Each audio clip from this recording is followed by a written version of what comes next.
Good morning. Good Monday morning. Welcome to South Georgia on one of those days where you can part the air. I hope everybody's well. I hope everybody had a wonderful 4th of July Independence Day weekend and stayed safe, had a lot of fun, did all the right things as they tell us to do these days. I'm happy to be here. Of course, I'm Bradley McAllister. And again, it's Monday Methods. What are we up to today? Goblets. Goblets is one of my favorites. Actually, goblets are what I first started turning, and I made my first dollar in wood turning goblets out in Colorado, up in Leadville, turning aspen goblets. And I actually have one aspen goblet here today. Goblets are a lot of fun. There's a million ways to do a goblet. You can always find your own way, right? What was I going to say? There's some, as always in wood turning, some people might have an opinion that there's only a certain way you can do it. I won't say I've made thousands, but I know I'm in the hundreds. I used to make a lot of them. It's been a long time since I made one per se. But you find your own way and what works for you. And there's so many variations in a goblet, which is what makes it so nice to do, because you're never limited. You can do anything you want. You can use dry wood, it's kiln dried, ready to roll. And let's see, I see Arthur's in here. Good morning, Arthur. Good morning, Michael and Ronnie and Corey's in here. Dick Gerard. Good morning, everybody. I'm watching my prompter down here. Loving life. I hope the fan isn't too loud on the mic. I do need a breeze along with the AC. Anyway, the goblets world of possibilities. So a goblet can go from large to extra large to really small. This little guy here, and I think I'm going to switch camera. I'm going to start with the small one here to show you the bottom of the scale. And let's see if I go there. So this is a little teeny goblet. It's about 1.5 inches maybe, without measuring it, with a captive ring. Goblets, there's a world of things you can do. So this is a mini micro goblet. It is proportionally correct, if you will. Little teeny things, right? Really fun. That was one of my favorites. I did that one out at the woodworking show. That's a toothpick in the middle there for its stem, if you will. Lots of things on the micro end of things. Let's see. My mom just popped in. Hey, Mom. Lan Brady. Mom, you came in twice. That's good. Maybe you and Dad are here in two different worlds. I love it when my folks come watch me work, because I haven't been able to get up there and visit them. I hope you guys are doing well, Mom and Dad. So that's a little teeny micro goblet. Then I went up in sizes. I just grabbed these that are around the house. You can have details. And these things are dusty. I think I need to dust the house. You put details on the stem, and again, I'll go overhead so you can see something like that. And I'm using today's project for a backdrop. So the stem doesn't have to be straight. You can do anything you want to with it. You can add color. Coloring a goblet. I did a lot of color goblets. Matter of fact, before I started my color career, my color part of turning was with colored goblets at the Chattanooga market up in Tennessee. I was taking aspen goblets, and I was like everybody else, and I had brown wood, and I was wondering if I wasn't selling like the jewelry people and whatnot and the glass people. And I started going with aniline dyes. So this is a multicolored goblet. It was done with, and it's real simple, and there's nothing fancy about it, but aniline dyes, red and black, and in lacquer. And I never actually finished it. The finish hasn't been finished or anything like that. Lots of things you can do in that regard. Now I have two goblets with me today right here that are very special. These are, and I carried these out here very carefully. These are mine and Bridget's wedding goblets, and they are a matching set, and they're pretty cool. They're maple, they're ambrosia maple, and they both have oblong tops and all, and I'll put them on the other camera in a second. And the coolest thing about one of these, and it's this one, and there's not one that's hers and one that's mine, they're ours together. This is a limb, just like I'm going to turn today. So I go back to the overhead. You can see how it's oval, oblong in the top, with a little bark inclusion or another little knot right there, natural edge in the bark. But the coolest part is if you look at this, you see the top goes this way and the bottom goes the other way. All right? Now, that's pretty cool. And I found this limb laying out in the woods up in North Georgia at the shop there at the folks. And I saw the limb was squished one way and squished the other. And so when I cut it, I was able to get, now it doesn't quite fit because I got things zoomed in today, but there's no definite shape that a goblet has to be. So these are really cool. And today my piece here, I did this limb, it's this piece of pecan that's underneath here, fell down off the tree. We got pecan trees all over the yard here. Fell down off the tree the other day. And I ran out there this morning before city came by and picked up all the yard stuff and was running the chainsaw about 7:30. The neighbors may not like that, but you know, they'll get over it. And there's my dad. And so this one, and I will go to the overhead with it, is very similar in that it's oblong and it has a knot hole all the way through it. Okay? So, and it's they're bark edge, natural edge. So goblets can be as interesting and challenging as you want to make them. Okay? Now there is a little story, and this is a yellow one. I'm still in the overhead. This is the aspen. Before I go to my story, if you have natural coloring in the piece, ambrosia, or in this case, it's just the decay in the aspen that's going on, and then you dye it, you get multiple colors for free, so you get great patterns. So that's always something to keep in mind. Okay, so my story that goes along with the wedding goblets is that I decided that I would give out a goblet to everybody at our wedding, since we were using goblets for our toast. And so we had 50 guests at our wedding, and so I needed to make 50 goblets. So I came up with a little formula, and they were pretty straightforward and simple. They were very small. I actually drilled the core, the centers, if you will, with a Forstner bit to make it quick, and had a little profile, and I set it over here, you know, right out in front of me. And I just started making 50 of these things, and they were all very, very close. In that picture in the Monday Methods post, in that picture with these two goblets and the other colored ones, those are the ones I'm talking about. And they had about 1.25 inch base, a real small base.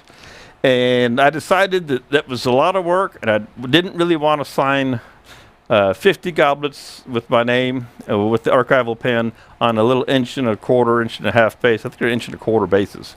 So I decided I wasn't going to sign them. Nobody would want them signed. Good morning, Glenn. So I thought I just blew it off, right? Well, we go to the wedding, we go through the ceremony, we're at the reception. Everybody was allowed to choose. They picked their own goblet. I did half in color and half natural. They picked their goblets. Champagne was flowing, and what happens? Everybody wanted the goblet signed. So there I was in the celebration phase of our wedding day, having to sign 50 goblets with a Sharpie.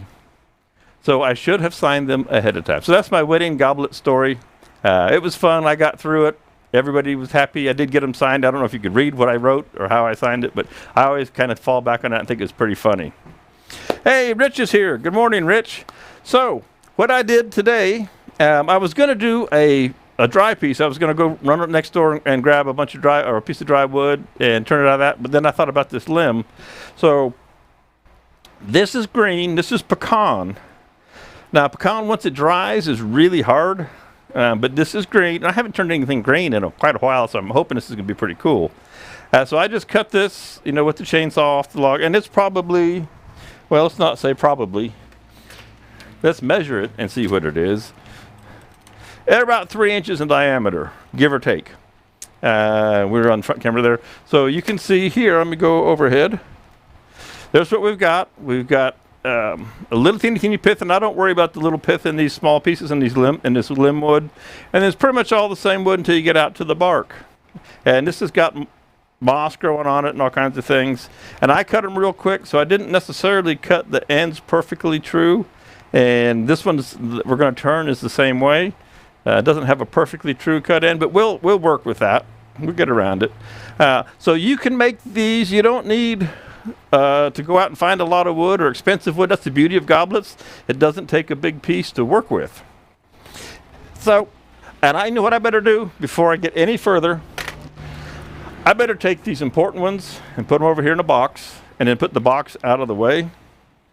Otherwise, somebody will get in trouble. If those were to get broken, I would be so angry with myself. So I'll just take all these off here because we're going to make a mess today. So as usual, if you all have any questions, pop them in the comment column. I can see the comments coming from Facebook and YouTube on my prompter there. All right. So I'm just going to stick this box over here out of the way, out of harm's way, and all good. So what I've done with this piece, and I'll take it back off. Well, I'll leave that in place because I'm pretty well set. I'm just putting this between centers. Now my favorite, if those of you who hang out with me know, my favorite item to use was a 2-inch step drive. This is an old Penn State 2-inch step drive, which they don't make anymore. And I can't find them. I want to have these made because it's perfect for putting a step drive in a chuck, turning a tenon down to 2 inches and dropping them in instead of 2-inch or 50 millimeter jaws. Right? Nobody makes a 2-inch right now. So I've got a Sorby here. I think it's probably 1 1/4 inch, it looks like. So I'm going to work with that. I'm not going to make an 1 1/4 inch tenon. I'm going to make a 2-inch tenon for this Vicmark chuck I've got on here today. But that was my favorite way to do this. And I'm working to try and find a way to get these made for me.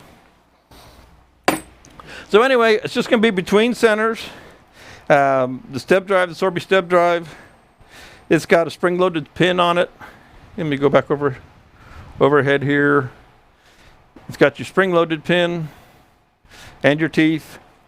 And so the beauty of that is, instead of using a regular spur drive with the spring load, you can push the piece back and forth. You can see it move there just slightly.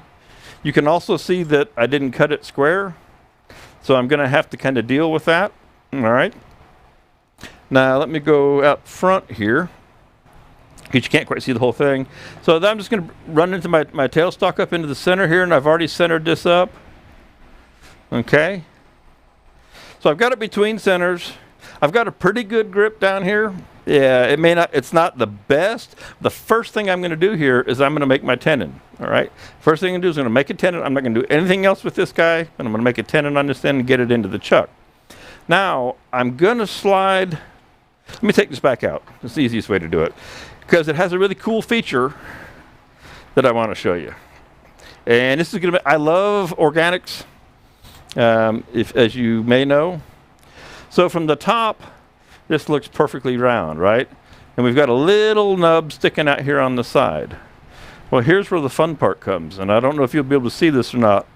This hole, there's a deviation, a hole in here that goes to about, well, not the first joint in my finger, at least as deep as the back of my fingernail. So we've got this natural hole in here. This is going to be the top, which means it's going to be the cup. So theoretically, this hole is going to possibly I say, be going through the side of the cup of the goblet. That's what I'm hoping for. I love it. I love it when that works. So something kind of goofy there. That's what I'm hoping for. It's got some little limb knots here and whatnot that'll get turned away. So that's the cool factor for this one. Again, goblets are there's so many variations that you can do to make your goblet. Tools, you can use conventional tools. Hey, Brian's in here. Jeff Peters is in here. Got all kinds of folks. Y'all aren't working today? Is it still a holiday? Am I the only one working today on Monday? Is it still 4th of July weekend for everybody? You got a long weekend? If so, that's great. There's so many variations when it comes to making goblets that you can make 1,000 of them and never make the same one twice. Yeah, late. Brian, I know all about being a little late, but nevertheless, I was actually, didn't I turn on right at 10 today or something like that? I was actually getting kind of proud of myself, and I was over there with the computers saying, okay, you're right on time. You're matter of fact, you're ahead. And I said, well, don't jinx yourself. You know, you might something will go south on you if you start getting too arrogant and cocky that everything's good. So I'm just double checking that that's tight in there, and it is. Tools. Carbide tools, you can use your EasyWood tools or whatever other carbide tools you choose to use. I would recommend the EasyWood tools. Spydercraft carries them. We happen to have them. They're great tools. You can use your conventional tools. When I was making goblets early on, I didn't have any of the carbide. They weren't even out yet. And I didn't have spindle gouges either. Excuse the scratch because I got an itch. You can use any tool you want to. So technically it's a spindle project, but I didn't have spindle gouges. So I used what I had. I had my bowl gouges. A lot of the smaller ones, I used a 1/4 inch a lot for doing the work because it's what I had and it's what I knew how to use. So you don't need to run out and get a special tool sometimes just to kind of do a different kind of work. I always was happy with my bowl gouges. I will play with the spindle gouges today as well. I do whatever's comfortable. If I'm not comfortable with the spindle gouge, if it's not working right for me today, because I haven't spent thousands of hours with one, I have with the bowl gouges, then I'll change. I will use the carbide tools as well because some people, that's what they have. And I like to always try and show how to do any of these projects with the two different style, conventional and carbide replaceable insert tools. So that regardless of what type of tool system you're using, or if you're using both, like I do here, you can do whatever you need to. All right, so I've got it between centers. I'm thinking that everything is snug. Let's go find a speed here. I've got it all the way down. I think I've plugged myself back in because I was running on the grinder earlier. So that turns pretty well. Yeah, that's nice and smooth. There's 1,000 RPM, no vibration going on. Pretty smooth, pretty tame. Now it's going to fly bark and junk all over the place. But again, my first mission is to make the tenon.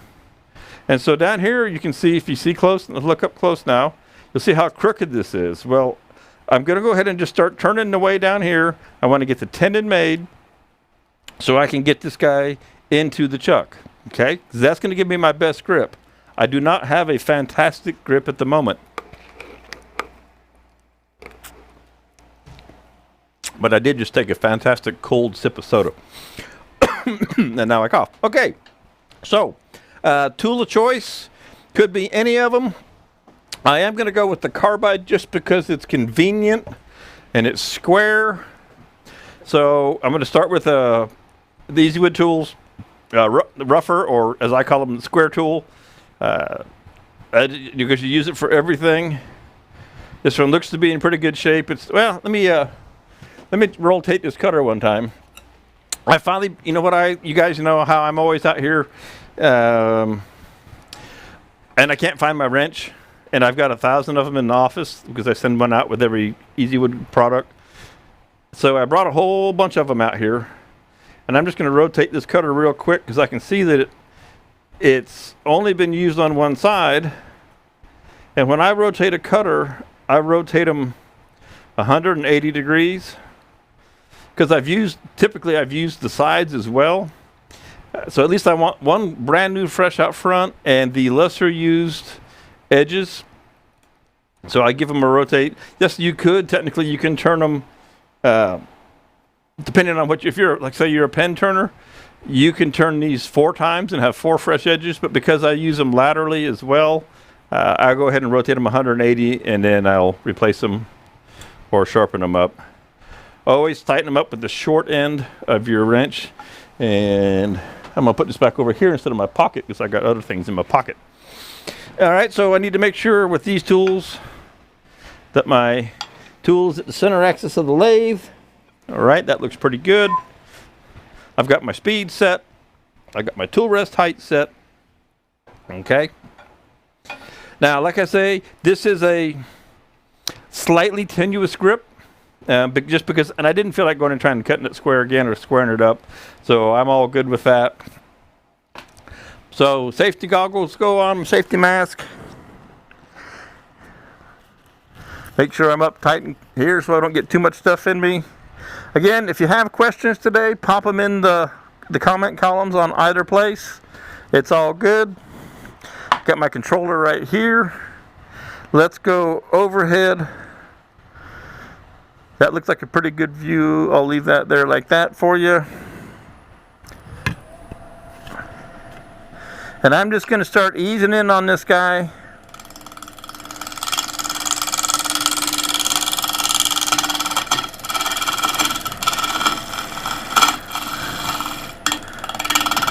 And the first thing I'm going to do,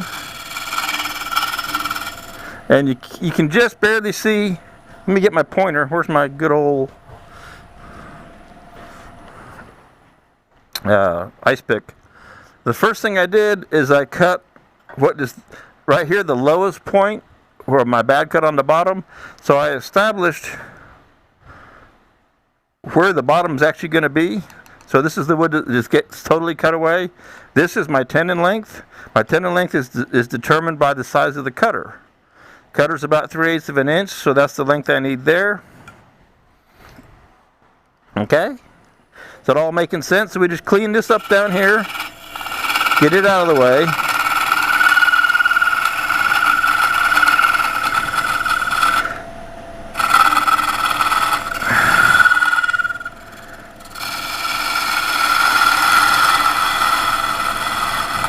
Now I'm just going to ride up just as close to that step drive as I can without touching it. Now I'm going to come in here and start to cut my tenon.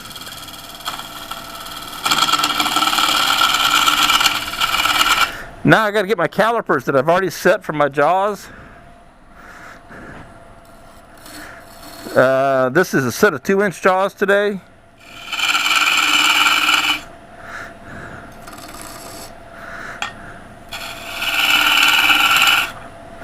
God, it's nice to turn green wood and it's been so long since I've turned green wood.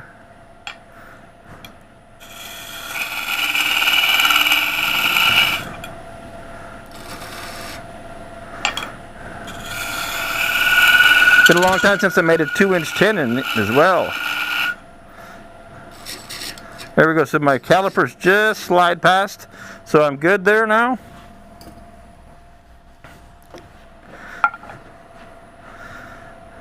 I want to make sure that I have a nice flat up on the top. And I know you can't quite see in from the end there. Make sure that's nice and flat. Okay. Keep my tools out here on my table. Now I need a little dovetail, because I do believe these are dovetail jaws as well. They are. So I'm going to come in here. Now this is a little bit tricky.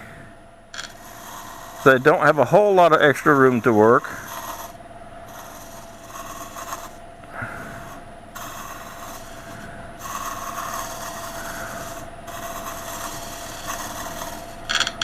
So you can hear my handle, my tool hitting up on my chuck there, so I have to be careful. And I don't have a dovetail if you had and Sorby has them, and I have one in a box somewhere. You can have a dovetail cutter tool, and you can come in with an angled high-speed steel scraper style cutter and just cut that angle. That would be real easy. I don't have one set up here today, so I'm having to go about it a little bit different. But that's all right. Okay. So now I'm going to kind of investigate this nub that's in my way here. And I can see that I can cut a lot of that away, but I can't get it all just exactly the way I want. So we'll see how this is going to go down into this chuck. I'm going to take a little teeny, this is the micro mid-size detailer. So the CI7, it's a real long pointy cutter. And I'm going to take some of this away in here, because what I want to do, I may have to chisel this one off in this particular case, because I'm not going to turn it around, put it in the chuck on the other end to do that. 1/2-inch skew would work as well. Yes, it would.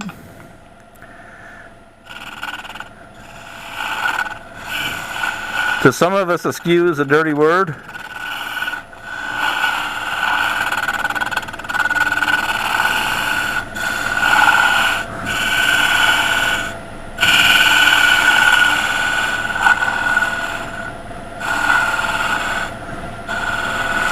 So I'm actually undercutting because there's a pin right in the very center on this. Okay.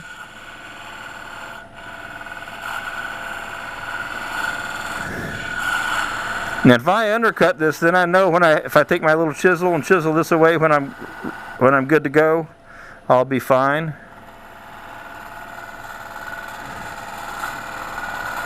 I kind of set up on purpose to do it this way, so I'd have to figure out what to do.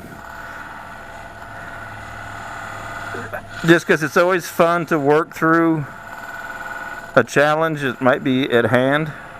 Okay, I'm going to stop right there so I don't ruin a $16 cutter. All right. So I think we can work with that.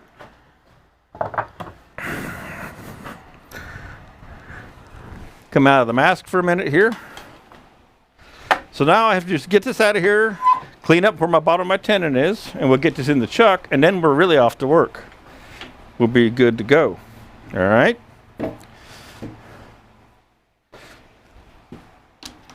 Take my stub drive out.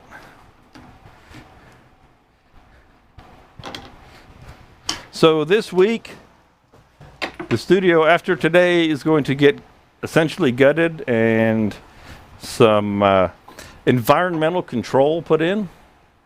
Let's say insulation, fun things like that, because it's getting anything but hotter. It's not getting any cooler here this year now. So I need to cut this off here just a little bit. So I'm going to get my chisel out, wherever my chisel is hiding these days. I always throw it somewhere and then I can't find it when I need it. Let me go look in my drawer. So I will go to that overhead for a second. I knew I was supposed to grab something to be ready. One of the reasons the studio is going to get an overhaul other than for environmental purposes is to clean this place up. Well, that's a big enough chisel, Bradley. It wasn't the one I was thinking of, but it'll do the trick. Because I came in here a little sooner than I wanted to. When we came off the road and all of a sudden we weren't in the public eye anymore in person, and I needed to go live in the live streams. Well, I just went ahead and came on in here, and it wasn't quite ready. Like I said, that's a big enough chisel. I don't know where my smaller one is.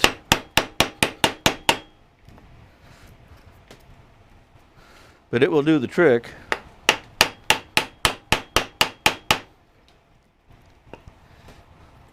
We just have to get this flattened out so it doesn't touch in the bottom of our chuck. Make sure my hand's not getting too much in the way.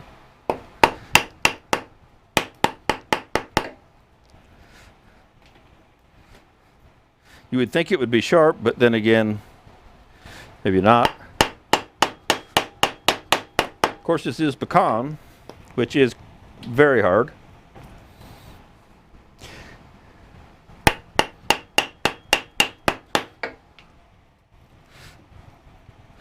And I don't think my chisel is super sharp.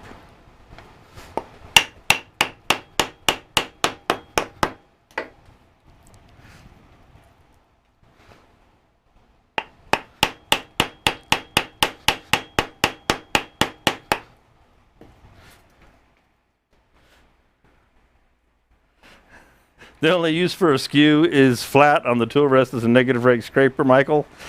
Yeah, I did that one time and in a video, and it was seen on the internet, and boy did they climb all over me for doing that. I didn't really care, but it was kind of interesting nonetheless. All right. If I made that just a little short, which I think I did, I didn't make it super long, I should be just fine. I'm going to take a little bit more, as I don't want it to bottom out down here in the jaws. This thing is hard as a rock for being green.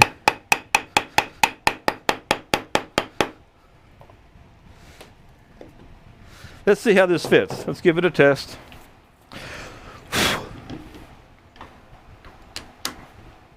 Yeah, it's not touching the bottom, so I'm all good.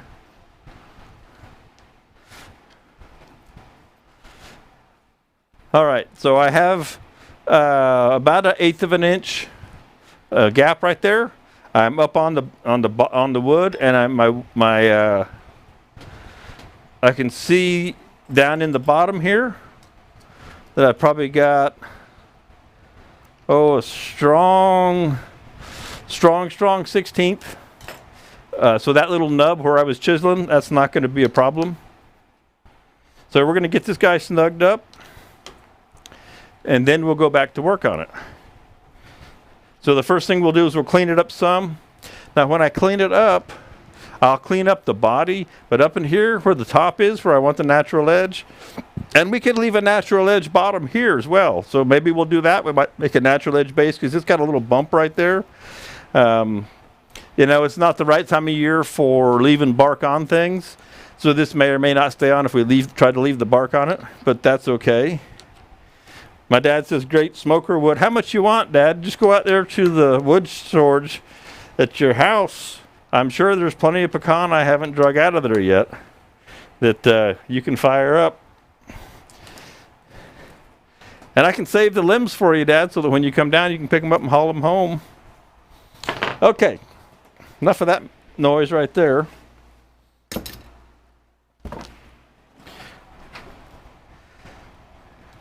Now the other question is my center still centered, and for the tool or tailstock, and it looks like it is. We'll see what happens when we spin this. I'm gonna turn the speed all the way back down. Not quite, okay. So I can hear by the knocking that the tailstock is trying to push it out of the way. So what we need to do, so right there where the tailstock, where the live center goes into that hole is not perfectly centered to where it was before.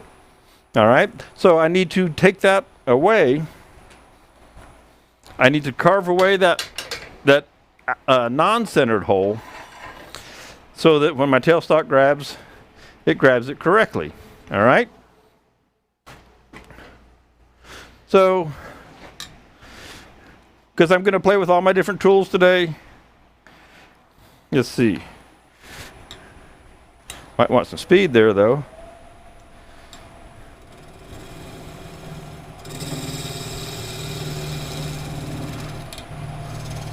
So all I did is cut away that original center. So now we have a true center right here again. Oh, I see that's out of focus. Not good. I know I put you on manual this morning, camera.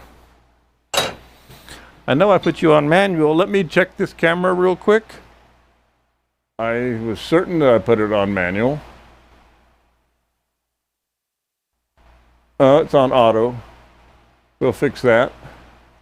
All right. Let's see if that makes a difference.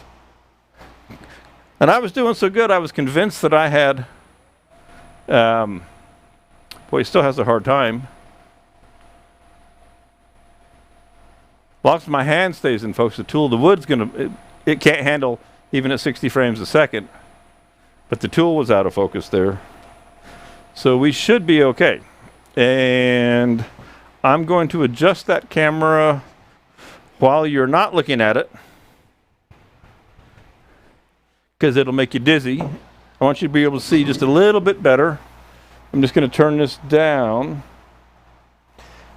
I was adjusting them before we went live and trying to get everything, guessing where everything would land, because I'd like to zoom you right in here. Now we won't be using this one for a little bit, but I want you to see, and you can't see what I'm doing. I'm bringing you right in on the goblet making part of the process there.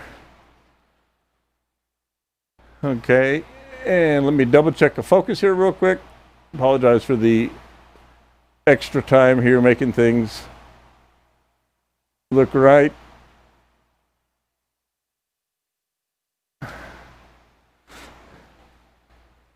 All right, I think that should do the trick.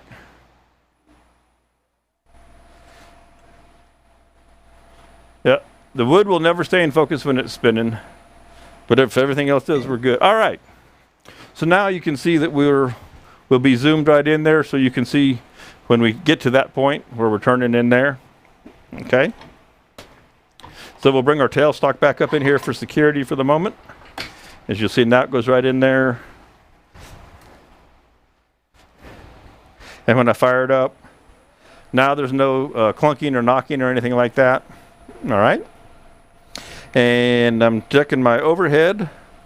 Looks like that's all right, so good.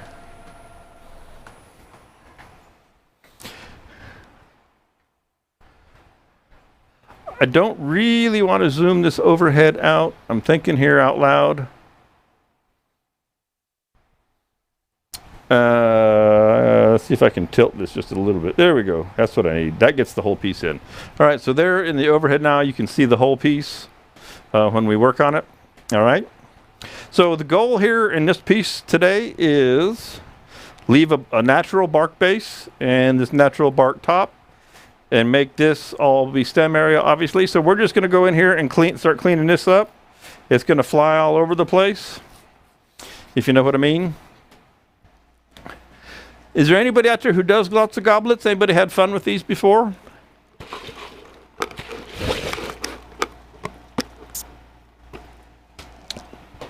I mean, I always have a good time with them.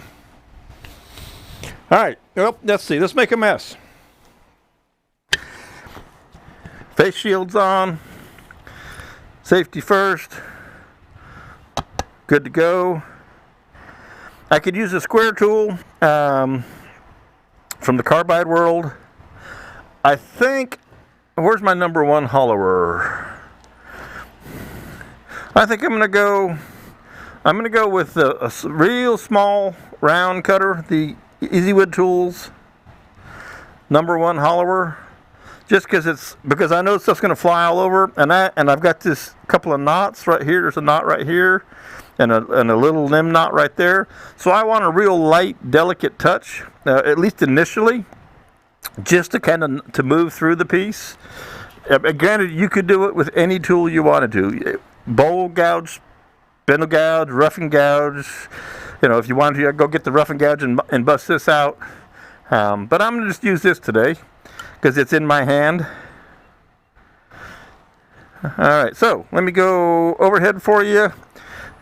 So Brian, you've recently turned a few. Yeah, I mean, they're a lot of fun. And we are turning 1100, and I'm going to leave it at that. Tool rest is a little low. I'm going to leave it at that. And even though it's technically spindle turning, I don't want this bark flying everywhere. So we're going to leave that alone down here at the bottom for now. And I'm just going to come across here. And here's the big chunks, the limbs and the knots and all. And I'm going to leave that much of the top alone for right now. And we're just going to get this cleaned up and in balance.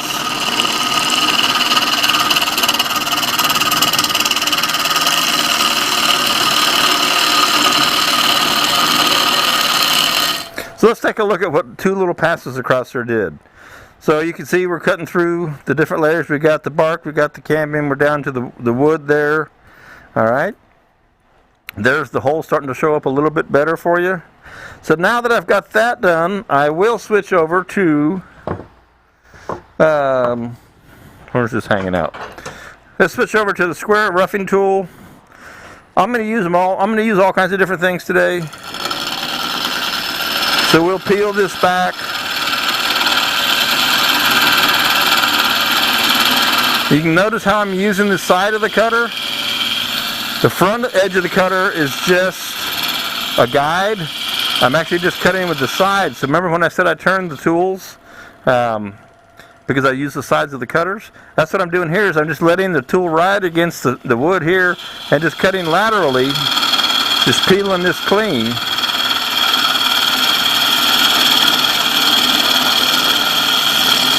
Okay, now I'm going to pull up short. So there's a little knot right there. We've still got some bark action here.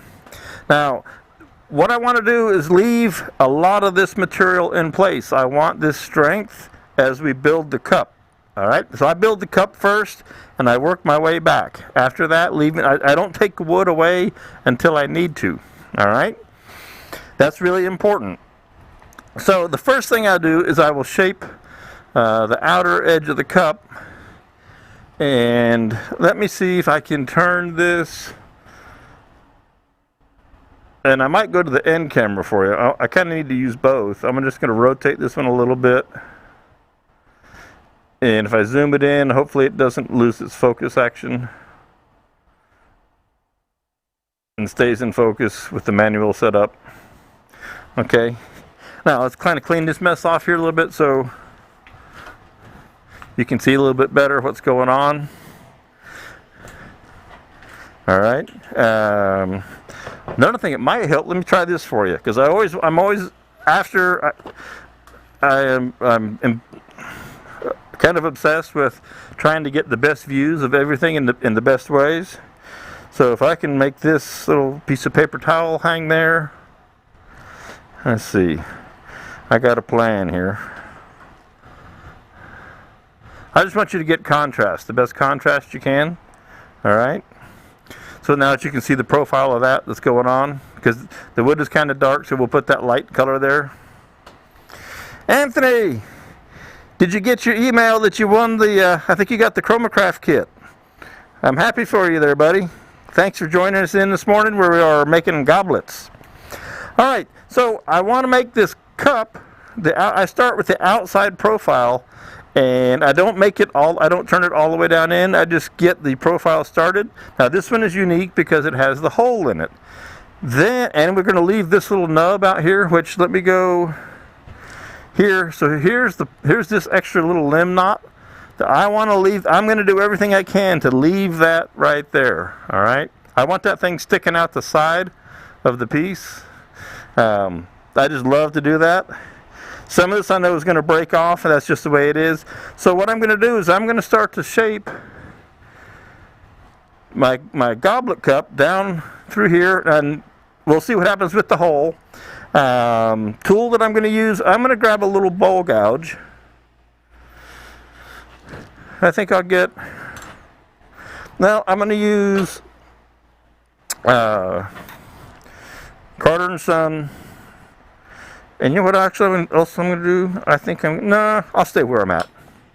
I'll stay with this tool rest. I've got a smaller tool rest down here that I might bring out. I finally found some smaller tool rests laying around.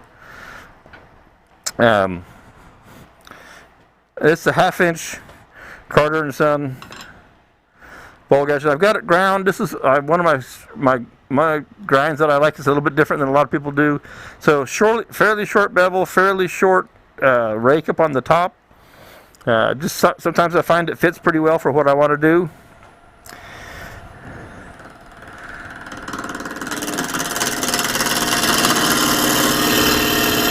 And I'm on the overhead.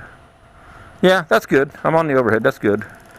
So I'm going to hold off about 1/4 of an inch from the top. Okay, I don't want to cut into the very top. We might want to leave some of that rim there.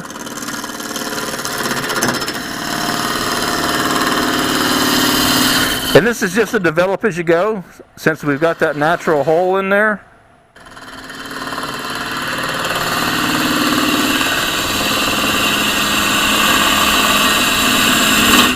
All right, so you stop a lot on these weird ones. So here's our hole. There's our natural hole. But if we can keep this rim connected right here, that's what will make this a really cool piece. So as we're cutting around our rim, this little bark edge right here, if I don't take too much once I go inside, and we can find out right now. Here's a way to do this. We can come around here and we can turn in the end and kind of do a little exploratory probing, if you will. All right, and find out just how much we have to leave. So I'm going to go back to my #1 Holler carbide because it's the best choice for this particular little move. 40/40 grind? No, it's not a 40/40 that I know of. I've got somebody's jig. I've been meaning to grind one up as a 40/40 and play with it. I don't know what it is. It's a 45. I know that the base of it's 45. As far as the upper, it's just something I've used for years, and I'm happy with it. in smaller pieces. Some people look at it and go, Bradley, what in the world do you do with that thing? And I go, well, I turn wood with it. And you know, it comes down to so much down to what you are comfortable with, what works for you, and you should always check that that doesn't hit things before you turn it on, like I didn't there because I was talking. Luckily I didn't break anything. So we're on the end, and you can see that way out here, where's my thumb going to hit? That's where the wood is, right there on my thumb. You see that all that air between? My thumb is just touching the very edge. Good morning, Lorianne. Thanks for dropping in. So that's how much interest or difference we have between round and outer round. Right there where my thumb is just touching that piece. All right. So I'm going to come in here right to the white line, the bark line, and just take a little bit out of this so we can see what we can get away with. When it's not standard, this is one obviously you couldn't just take your Forstner bit and drill a hole down through there. We're actually making a one of a kind. So here is the criteria. The critical part is right here, and that edge at that point right now is very thin. It is whatever that is right there. Depending on how hard I squeeze the bark. 1/8 of an inch. Oh, if you can see that right there. That gap. So that's pretty cool. That should stay together. So this little section right here determines everything about our upper rim. We still have our knot here. Now we haven't made the top flat yet either, and hopefully I haven't shot myself in the foot. So I'm going to flatten up this top as well, and I may have shot myself in the foot. I don't necessarily have to flatten up this top, but let's see what happens. Because the top isn't flat, and I hope I haven't shot myself in the foot and cut through this. There's no rules here. It's kind of like no rules boxing, no rules wood turning, goblet turning.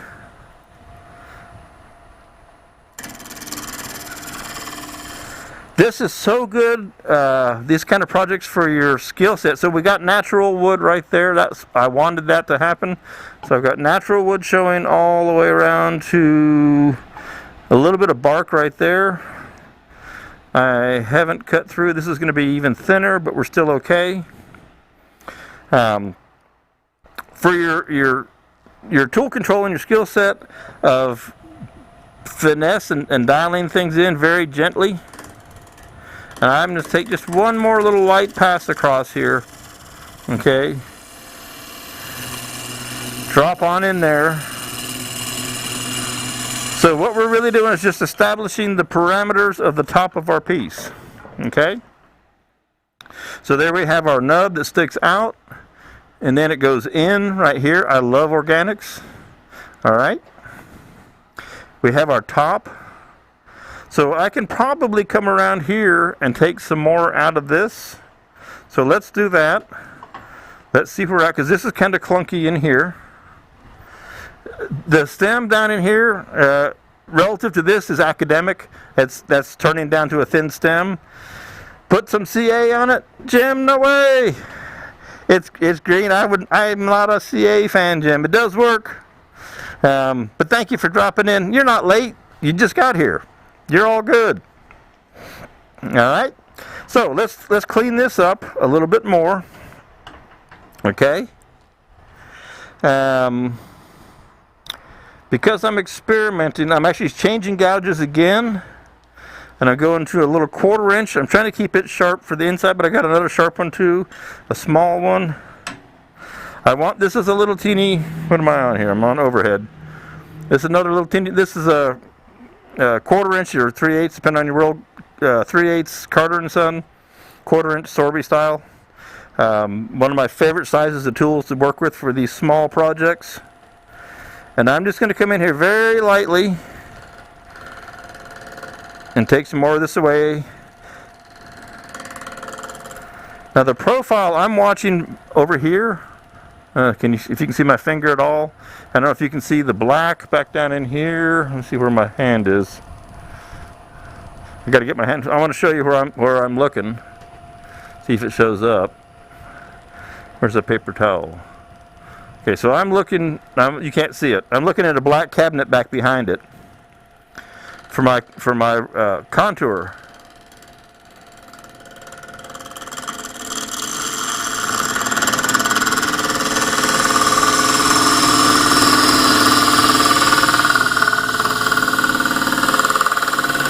And what I want to do is establish the angle that I want here in my piece, in my goblet top. Okay. So like I say, this hole may open up coming through, and that's okay. As long as I have my little rim right there, I will be happy. All right. So I've got the natural wood almost up to both points here. That would be kind of cool to get that. We've got the bark up here still. There is no right or wrong here. There's just what you decide to do. And I think I'm going to go ahead and turn my speed up a bit, because this is fairly fragile and I've got those gaps, and I don't want, it's going to be easier if I crank up the speed. So I dialed her up. I'm going to take her up to about 2 grand. Plus or minus.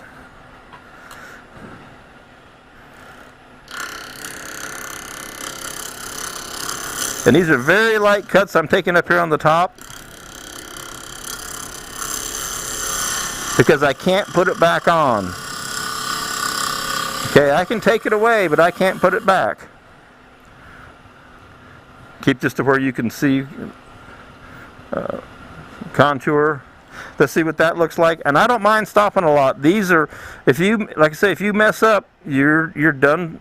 If you cut away too much of what you want, and we may end up with the moss stain in this. That would be just as equally cool.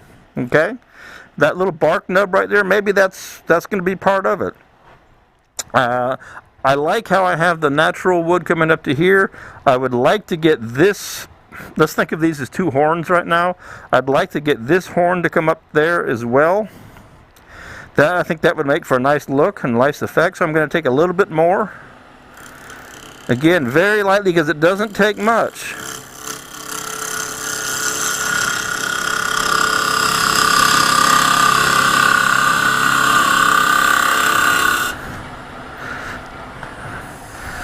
And as soon as you get where you want to be, you stop. So that's getting real close. I like it because this has still got moss in it. Right here, I don't know if you can see. There's the moss here, but then this is green lichen, or that's lichen. I don't know my plant names there. I just know that what it grows, and it grows all over the roof of my garden shed here too. But I like the way this looks. Again, I wanted to make that. I wanted to get that piece of bark edge right there gone, so that I had white right up to the gap. One more cut, and I'm going to stop it at that, because I don't want to take too much. We're talking about, a 30-second here. I think one more light pass in there.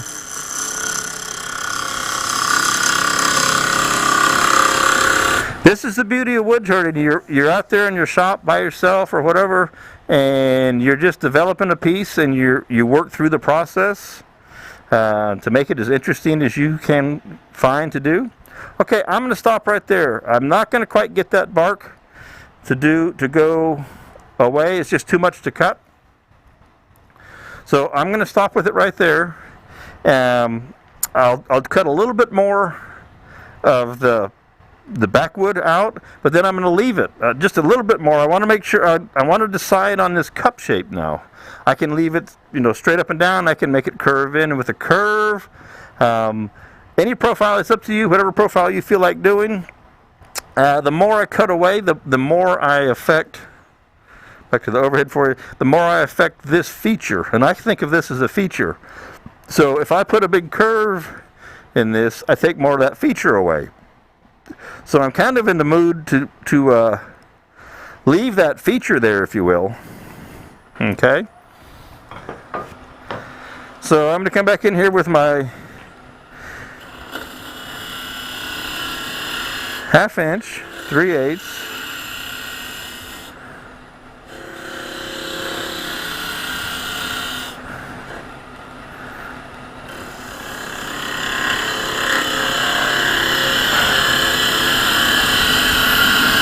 So that's down to about, an inch, maybe 1.25 inches right there. That's plenty of strength. Now I can put curve in down below here, and I actually did. This kind of starts to swoop a little bit right in here. If I go black now, this might help. Let me see. I'm so glad I painted my banjo black. So you see how I changed that profile? This profile is pretty straight right in through here, and then once I got past my feature, I went ahead and started to roll a curve, which is going to help blend that in a little bit nicer as we make the stem. Dark moss and light is lichen. Thank you. I knew that. I knew that, Lorianne. I just couldn't remember. Sometimes I can't remember much, though. Okay, so where are we at? We're going to leave this alone. We're going inside, all right? So, like I said, we're going to leave this part alone. We're going to come to the end. I'm all good here. I'm going to double check my grip real quick, because I don't want to check this again once I get committed to everything. Because if this wood is green and it's shrinking or compressing under the fibers, but once we get this down to where it's really thin and we came back here and tighten things up, it might shift just a little bit, and if it shifts enough, you can go out around or cut through what you were working on. So make sure you're as tight as you want to be or can be, and that's going to be good. You're going to have to leave it there. All right? So let's take the tailstock out of the way here.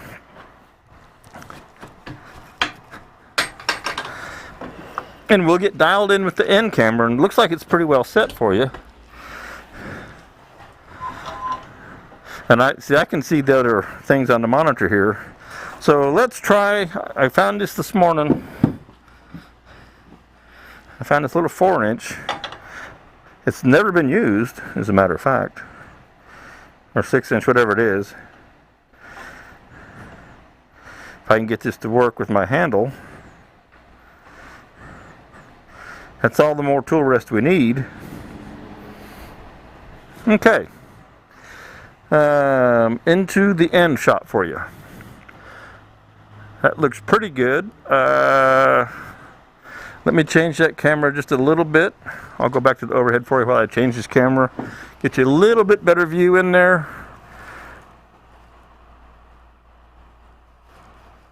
This way you don't see it jiggle. There we go. That's pretty good. Right in there. Make sure things are still in focus. And while you're in the overhead, I'm going to check this focus with my finger here. Okay, that looks all good. Now, question is, if I take this light, I'm doing a little moving around here. Again, I'm always after trying to get you the best. That gets a little bit more light in there for you. Hopefully it doesn't affect my chroma key stuff. That's better lit. Okay. How's that look? Can you see in there pretty good? See what we're going to be doing? I need to come out of that for a second, out of my mask here, and defog. How about going into a bulb shape into the stem? Yep, you could certainly do that. And we have plenty of room. We have plenty of room here to still change that into whatever shape we want, because our stem is going to be really small. So we actually still have quite a bit of latitude down in this section in here to do whatever you want. So that's why you leave the extra wood there, so that once you get your inside cut out, and you know where your bottom stops, you can do anything below that you want to. Okay. Good, but that's a good suggestion. All right, face mask is back on. We're in the number 2 end camera. By golly, what are we going to attack this with? You know, we could use the bowl gouges, we can use the carbide tools.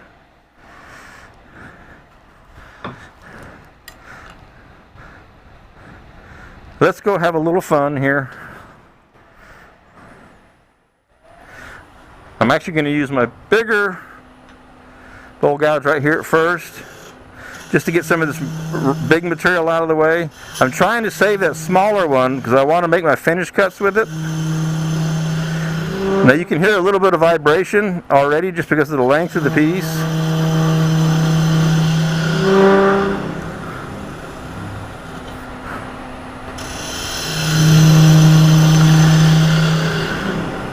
So I'm going pretty gentle. I'm turning 2,000 RPMs, so I don't want to have a catastrophe happen.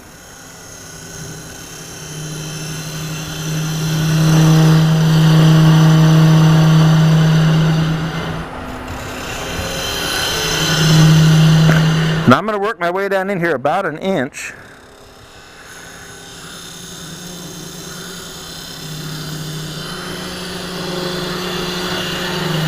Now, if you don't have gouges and you're in the carbide cutter world, then by all means, I probably would do this with the number 1, the small CI5 number 1 hollower. Same net effect. Okay. So if that's what you've got, nothing wrong with that.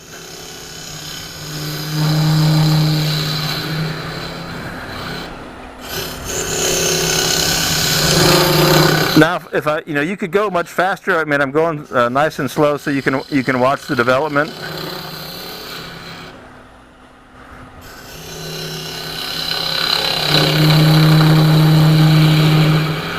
Okay, so I'm about an inch down in there now. So what I want to do is, before I go any further, I want to cut my final wall thickness and profile up here. All right. So right now,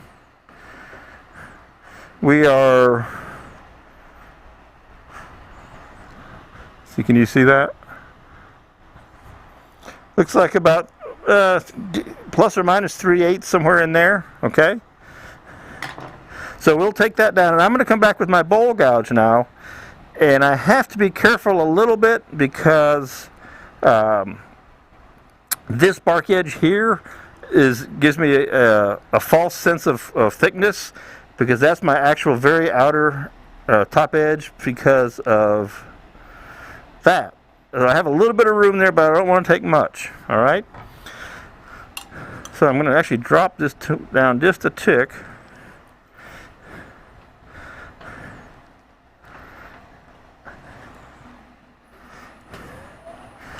Move my controller up here.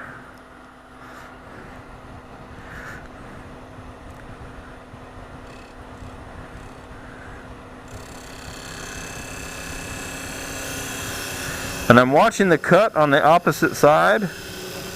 So I'm doing two things. I'm watching, you can see the cut line here. So I can sort of see it on this side, but not really because I'm standing back behind it. So I'm watching the cut line over there, and I'm also looking back over here to my wall thickness. So I can visibly see the wall thickness as I'm turning down through here. Okay? So I can push this to whatever degree I want, however thin I think I want to make it. And I'm going to go ahead and push this cut on down.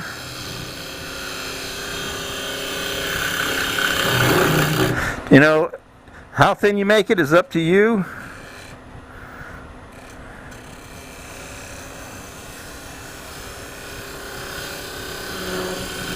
But once we make this top set of cuts, we won't come back up here, because when we take the next section out, it will probably move.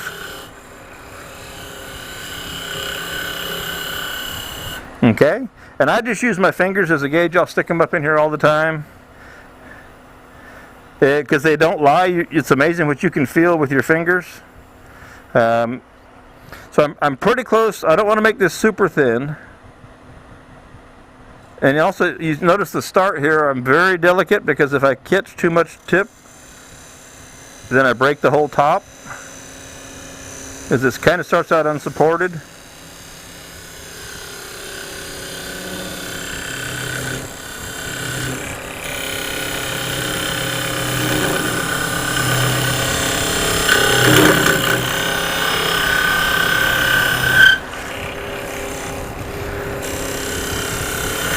Just picking up the cut where I had that little tool mark. I get a little bit of vibration down below the hole there. So I just pick up the cut right there where that tool mark line was. Alright. So we didn't come through. Oh yes we did. We just barely came through. If I go there, you can see the bark. And so I can push that bark out the other side. So whether it dries out or I leave it there, I could CA glue it in place. I could make it have the hole. Again, so here's what we're looking at on the outside. So right here, I don't know if you can see it move or not, but I can push it through back and forth. So all that's there now is a layer of bark and lichen and moss. Bring it to the Tampa show. If there's a Tampa show, yes, let's hope there's a Tampa show, Brian. So that first inch now in here, especially this top section, I'm going to leave that alone. So I've got some natural wood there. I've got my bark edge. Interesting piece. I followed the outside profile, okay, and that's working well. And so I'm just going to keep working my way down. So now keep on going down in the middle of this guy. Where's that tool rest back up? Keep changing it around. Changing tools. Go back in with the carbide. Use it kind of as my drill to take out some mass.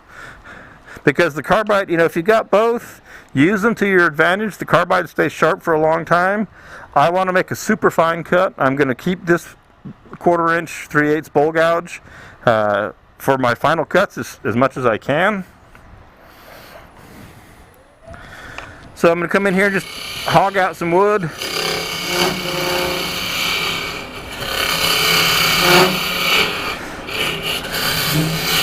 Again, I just like to show all the tools. I do not have a bias or preference. My preference is whatever's working best for what I want to do at the moment. If you've got things at your disposal, use them. If you don't and you can't get them, well then you'll work around it. You'll figure something out.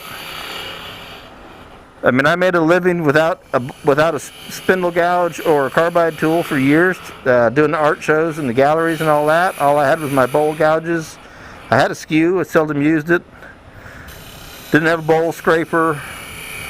Did pretty much everything with my 3 bowl gouges, 1/2 inch, 3/8, and 1/4 Sorby tools. Which I'll put in a shameless plug. These Sorby tools are now in the Spirocraft store. I had them out on the woodworking show tour. I finally got them in last week. So Sorby tools, bowl gouges, spindle gouges, skew chisels, calipers, lots of goodies. 50 different items, 50 different products from their line. Okay, so I've got about another inch there. Kind of hoed out, so to speak. Alright, so now I'll come back in with my bowl gouge, and I may change bowl gouges on you now, just because I'm going to start to sweep across the bottom. So here's one of my other favorites. See if I can show this to you. So it's kind of a traditional grind, very, very small bevel, and this is a 1/4 inch. It's actually this is a Sorby 1/4 inch, and then I've got the heel ground away, and this is on a classic John Jordan handle. Piece of black. I'm pretty sure it's a piece of black pipe with a foam on it. One of the first handles I bought from John at a symposium. I've had it forever. It's a handle. It works great. But this tool, I love this tool. It lets me make tight radius sweeps in the bottom.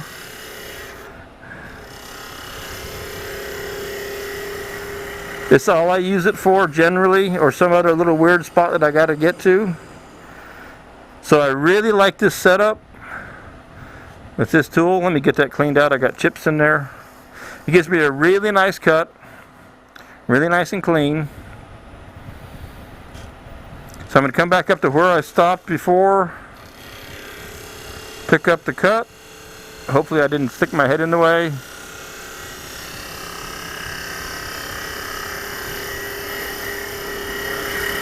Right on down, then I can sweep across the bottom.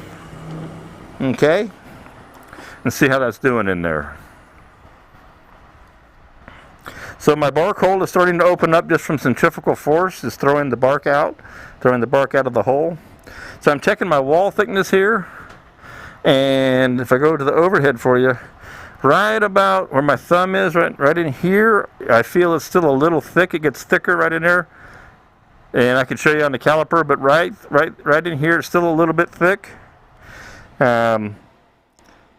Using my finger as a gauge, the depth of the piece is probably right about there, right where my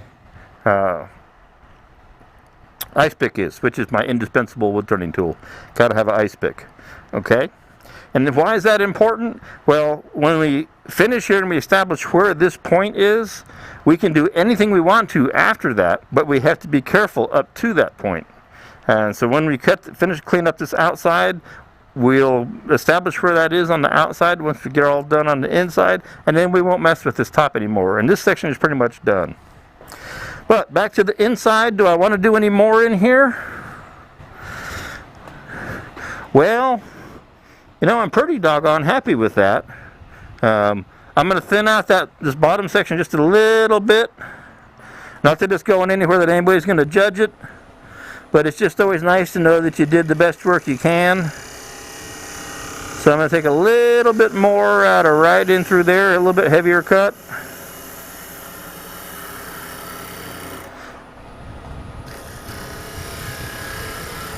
And then sweep in across the bottom. See if I have any heavy tool marks. Nothing up in here. Not too bad at all. Actually pretty doggone smooth. Oh God, I love turning greenwood. It's been so long since I turned greenwood. I'm just happy as a kid at summer camp right now. So I'm all good with that. I like the profile. I like the uniformity of the wall. Okay. I've got a little bit of room to work right here. I've got a little bit of thickness left, so that's good because I'm going to do some blending. So when you get to this point, you want to be sure you've left yourself a little bit right in this area. Okay. So that you got something to work with.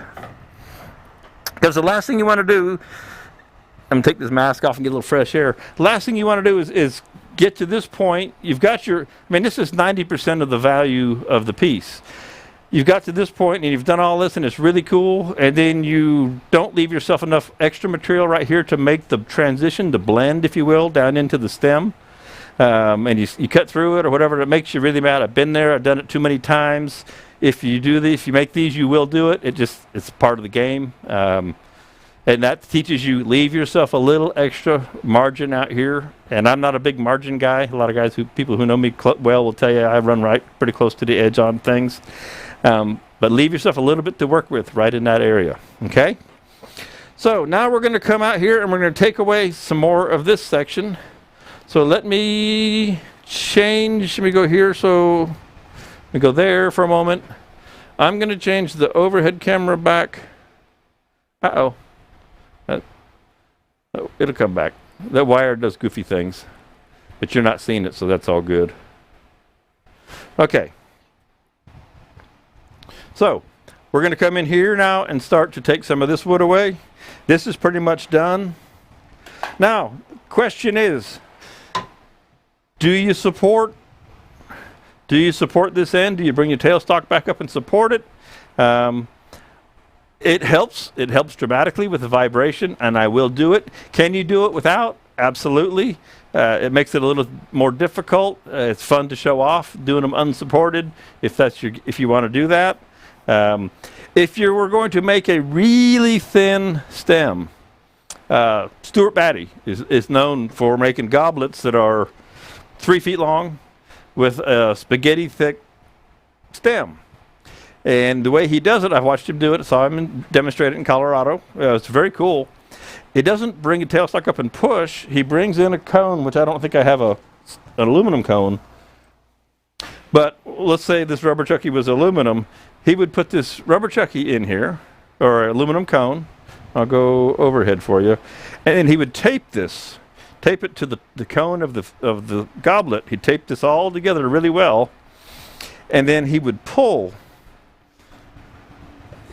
the button, Brad. On his tailstock, he would wind it back and pull the whole piece into tension, so that when he was turning the stem, it wasn't being pushed and trying to flex from the pressure on it. It was being stretched, and it's pretty cool to watch him do it. I'm not going to do that today. I'm not going to go that skinny. I'm a little rusty for going down to spaghetti size, but it's pretty slick. But what I will do is bring my tailstock back up here, put in a smaller cone on the end. I used to use ethafoam blocks, little foam chunks that I would cut out just to kind of give it some support. Now I've got some of Don Doyle's rubber chuckies. Don, I don't know if you're in here this morning. They work great. So I'm going to take a urethane cone, and it's just for support and stabilization, and hopefully it matches, this one matches, because I want it to touch down in the bottom. I don't want it to touch the cone. Boy, that was just right about on the money, okay?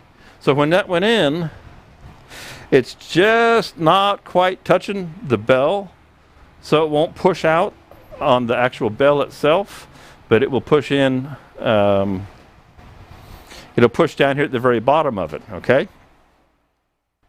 So we'll get that where that'll go. And it flares out a little bit, but we should be all good. Okay, that'll work. So the one thing that I have to do, I have to make a mental note now of how far in that is. I could take my tape measure if I wanted to measure this. I stick a tape down in here, and that's the 1 3/8 using the fancy measuring method. So 1 3/8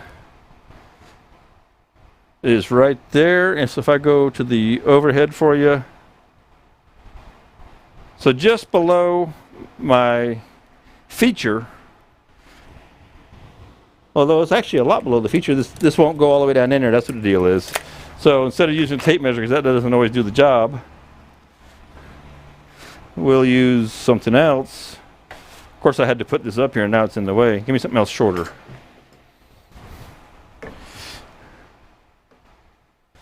That's what I was thinking. This is high-tech stuff, but yeah, so that's right about where I was describing earlier, okay? So now I've got my reference. If you were doing this with a dry piece, you could actually sand this right now, and I've done this a ton of times, and it's a great way to go. Sand this upper section if you're done turning on it, and even if you're not, go ahead and sand it up and put a coat of finish on it or sealer or whatever, just so it has a color delineation. And then as you carve this wood away, you'll know where that magic point is, where your bottom of your cup stops on the goblet on the inside. So you have a reference point so that you won't go up too high and take too much wood away, okay?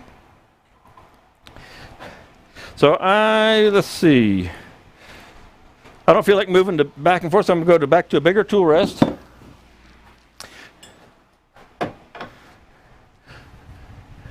Anybody got any kind of questions while I'm changing around here? I'm going to have another sip of ice cold before I start to turn again. Shoot them in the comment columns if you want.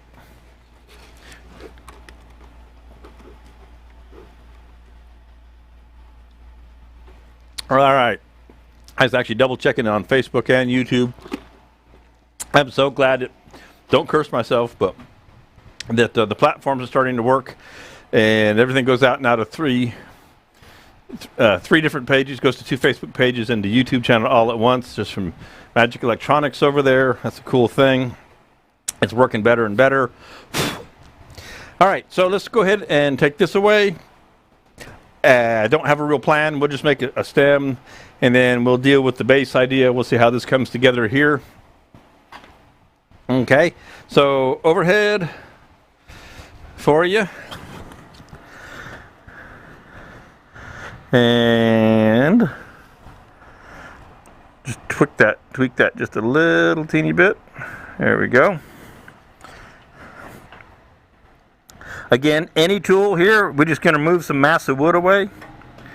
Doesn't really matter what we choose. You can choose any of them. Let's use a variety. We'll just mix it up. So a little bit of carbide, show you how that works. You can just mow it away.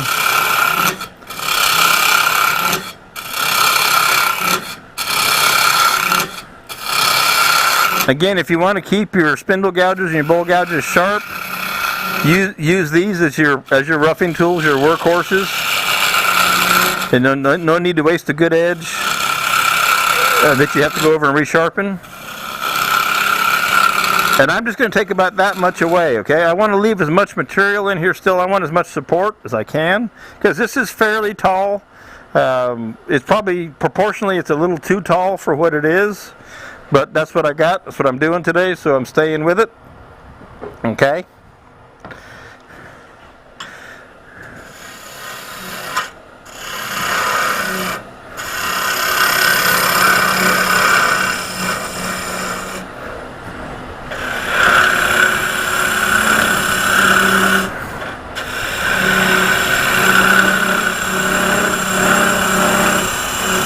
This is my 3/8 standard or Carter & Son 1/2 inch.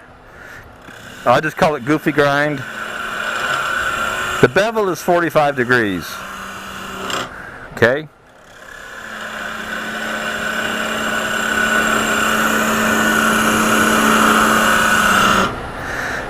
So then I start coming up here, and this is where I need, if I was to have that reference point, you know, I could take and put a pencil mark on there or something like that. If I was to put some finish on it, I'm just going to have to remember. I'm going to use my feature hole here, and about a finger thickness down is the bottom of my cup. So anything below that finger is okay. Anything above it is going into the cup area. The problem with that is it's kind of hard. All I see is a dark spot here. Okay.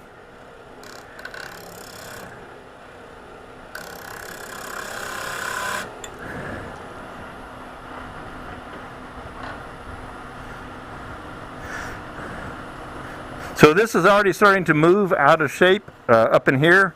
It's going out around as I've taken the wood away on the outside. That's why you need to be done with it. It's out around and out of whack up here.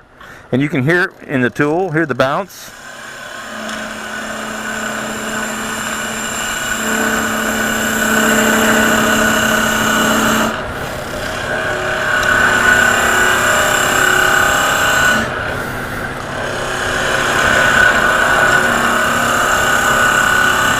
Now if you're in carbide tool world, you would be in here with say a mid-size, that's a square one, Bradley. A mid-size round radius cutter, like so. Tool rest is a fuzz low for that. So the one thing about switching between carbide and conventional tools, you got to move your tool rest up and down some to keep things where you want them to be. So this would be your tool of choice, or a good tool of choice here. The difficult thing with the round cutters is you get waves. Okay? They'll do the cuts just fine, but it's really hard to not get kind of a wave, because the round cutter, you get that round profile. So you really have to take your time. And if you have anything but a kind of a straight path, you can't come back and clean it up. Okay, but that's what you'll be using. I'm going to come back in here now. Let's drop down to the quarter-inch just for fun. Let's see how she works. I'm a little far over the tool rest for it.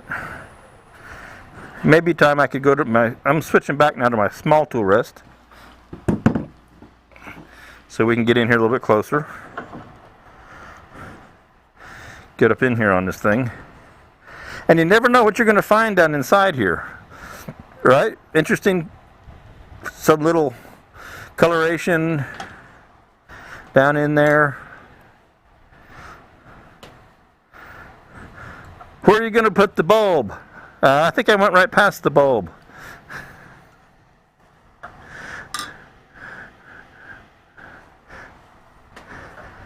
What would they say? The light was on, but nobody was home? I forgot all about the bulb.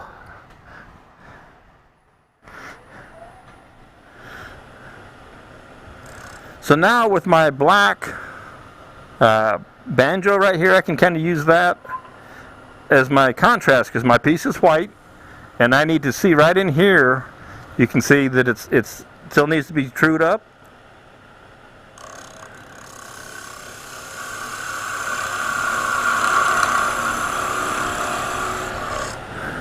Now up here is already getting out of round.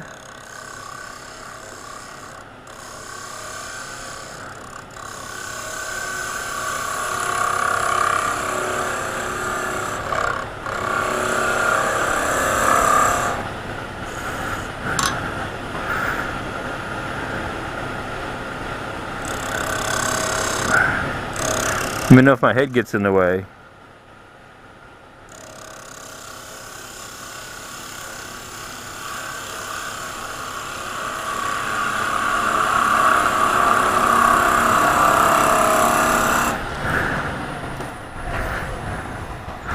Okay, so that's all good. It looks cool, except that I got a hump. I just gave myself a hump right there. And I actually like the way the other tool is cutting a little bit better. So I'm going to come back and see if I can't clean that hump up. Because you can see it. You can see the hump right here. See that hump in the profile?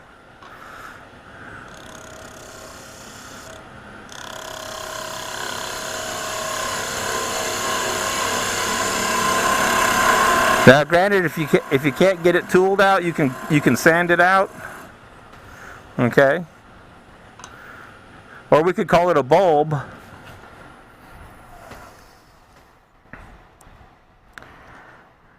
Still got a little bit, and it's actually right there. I'm in the danger zone because I'm right up against my my feature, so I know that I'm up in the cone there, so I have to stop. So I'm going to leave that little hump there begrudgingly, because I think I don't dare want to take any more out. I might make a little bit more. If I cut through it, you guys will shoot me, I know.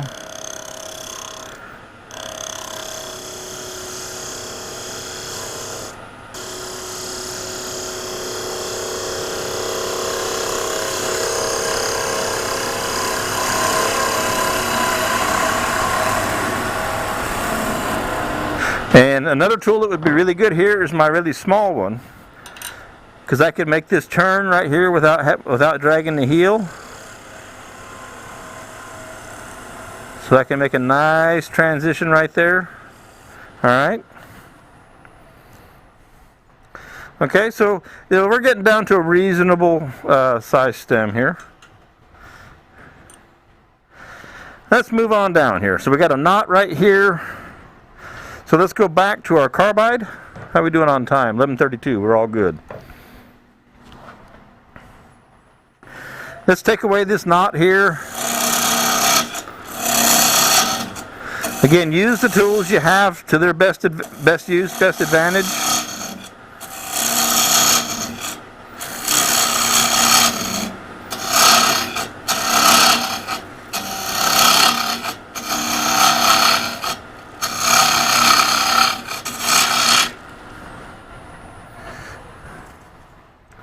Let's see what we're finding. And we're finding all kinds of color down in here. Isn't that pretty? Of course, you never know what's in here. It could end up being weak, but this is limwood, so that could be. It's going to go away. I can see if you look at it from the end here. Oh, you can't quite see that anymore. Let me see if I can move this up. There we go. See how that color doesn't go all the way down, so we'll lose it. That would have been a great stripe to have in there. But we won't be able to keep that. unfortunately. That's not a bad shot. I'll leave that there for a second, and we'll take some more out of here. Make another set of steps.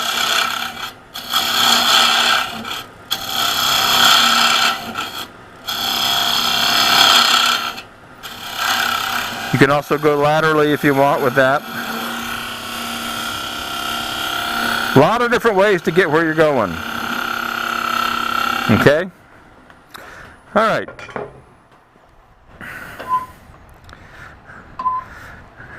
I do love, gosh, look at this color in here. That's a shame that I'm going to lose that color. I wish I was able to keep that. That's pretty cool. I got another piece around here. Maybe I'll find something to do with that. All right. 3/8/1/2 inch. Take some more of this away. Move in on her.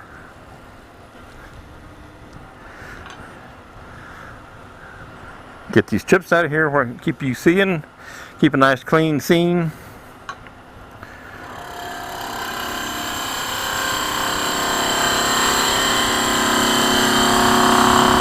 You know, I guess I should, because I'm pretty much spindle turning, I should grab a spindle gouge.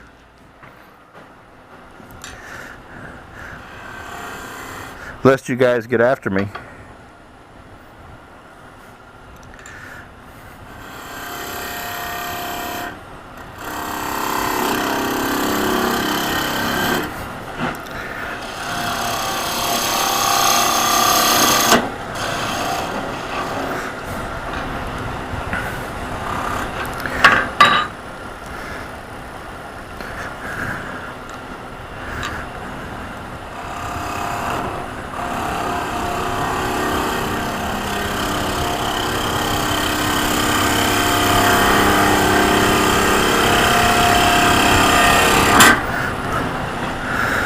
I'm actually happier with my little 1/4 inch.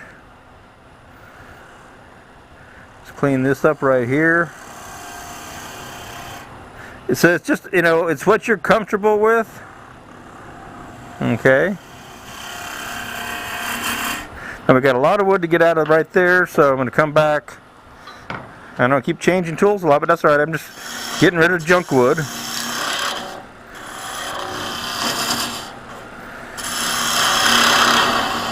We could put a captive ring on here today if we wanted to.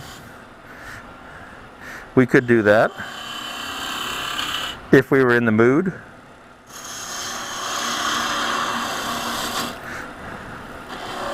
Should we put a captive ring on it? Should we do that? I see you there, Jim. Yep. Put a captive ring in there. Okay. We'll do it. We'll put a captive ring in it.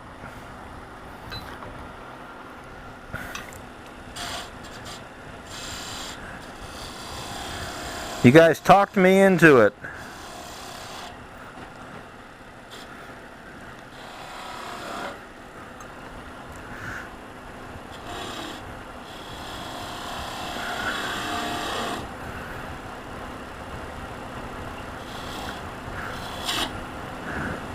I was trying to make it as thin as I could. You saw it jump over.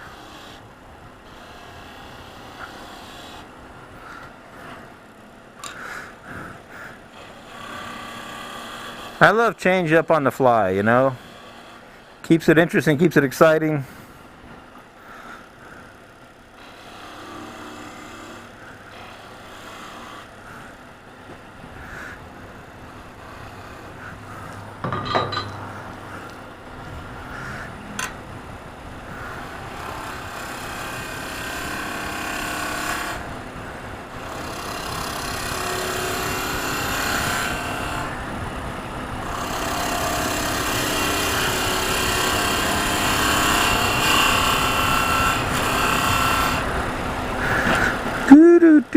When I start humming, you know I'm having fun. And like I said, I get to turn 2 hours a week, it seems like these days. Just the time is in working on the Spiracraft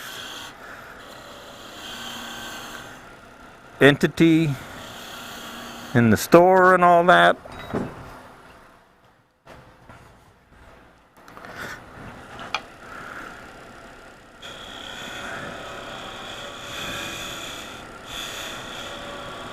I think this guy needs a new cutter.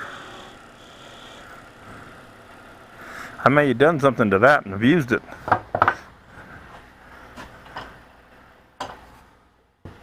Let's try this one. And again, I've just changed tools to carbide just so you can see the difference. Yeah, that mid-sized micro tool needs a fresh cutter. People ask often, well, how do you know when the carbide tools are dull? My smart aleck answer always is, well, they don't cut like they used to. Now, I do not have a captive ring tool as such. Okay. Never have. Alright. Now, one thing about the captive ring, since we're throwing this curveball in here, because this is so thin, now this is wet, so it's not always the best choice, but we're going to CA glue, we're going to put some CA in that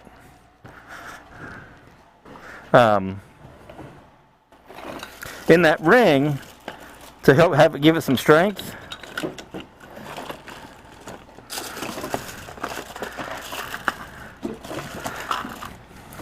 You can tell I use CA a lot since I don't have it anywhere at hand. There is some over here, but it's a fresh bottle that's getting shipped out today to the winner from our second anniversary. I know I have another bottle out here though. Let me look around. I don't know where it's at. There's the accelerator. We got that part. I will open up a fresh jar if I have to, but trying not to. But you guys threw me the curve here, which is fine. I'm having a ball.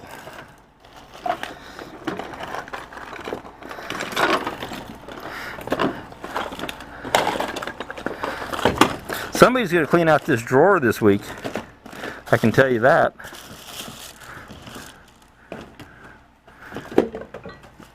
Well, okay. As he looks all around.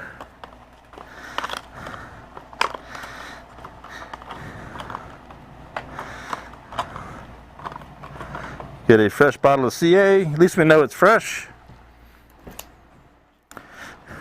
But putting the CA on helps keep it, so when we cut through there, helps keep it tight. Yeah, so it doesn't break. Of course, I need a knife. Helps keep it strong and all that good stuff.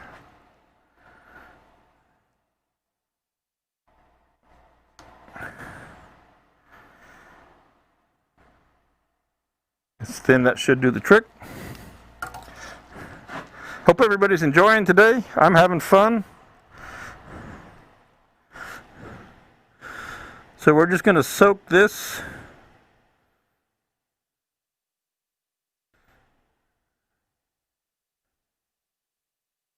And let me get the overhead for you there. Clean that off. So this will just help, even though it's green and wet, it'll still help strengthen this up. You can see right here, that could be a weakness. All right. So I'm going to flood this pretty good and let it soak down in there. Now optimally, and I'm not going to take the time today, you would sand this before you cut it free and all that kind of stuff, because it's really hard to sand afterwards.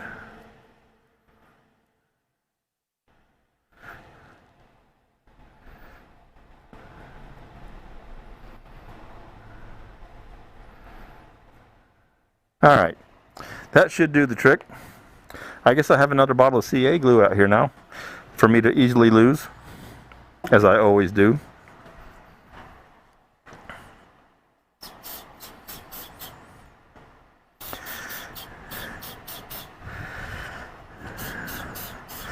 And we'll let that set for a minute. Yeah, actually it's fun to do the captive ring.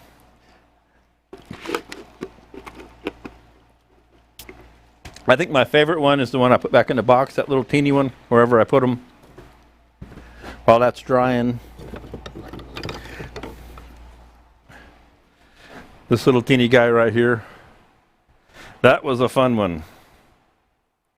If I have a chance, I could talk about my mask. Jim says I think probably get one if no time. Okay. Oh, I got all day. So you can do the captive rings on anything. They're really fun. All right. I did all that with the micro tool. Jim Brinkman there down in Texas, who I wish I would have been able to visit with at SWAT. He's asking about my mask, and this is the Jackson Safety V90, and this. I've got about 4 of these left. I've been using this one for years. There's a new model coming out, which I don't have access to yet, that it looks identical, except that when the goggles are in place, the lower part now pivots and swings up, if you will, like so. So it opens up your face, but the goggles are still over, for those of us who wear glasses, your goggles are still in place over your glasses, and it just pivots. There's a pivot point out here right now. And they're a little bit more, and they're just not out, at least not last time I looked. I haven't been able to get them, but that will be something. We got about 4 of these left. They're $25. They're great. I drill extra holes right in the front there, so to get a little extra air. They go right over your glasses. They're ventilated. Of course, when it's hot and muggy, you can't get enough ventilation, or if you're working hard. The lenses are replaceable. Though I've never done it, I should. Those lenses are like 4 years old. They are ANSI Z86.1, I believe it is, impact rated. It doesn't cover the top of your head, doesn't cover your throat, but it's very comfortable, lightweight. You almost don't know what's on if you're wearing one all the time. So, okay, I'd say that's good. Like I said, I'm not going to sand that, but we will go ahead and cut this. And I think even though this is a negative rake, I think I'll use the little teeny micro cutter, EasyWood micro detail tool.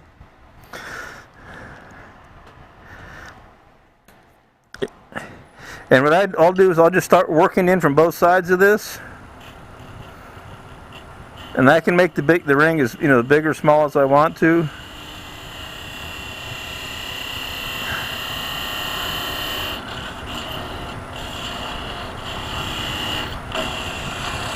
Let's see, you can also, let me show you from the end, that might help too, since I'm working on this side. So I'm leaving a little, extra there, and then we'll clean that up once we cut through. But you don't want, if the tool catches, you will break your stem. Okay? So you don't want that to happen.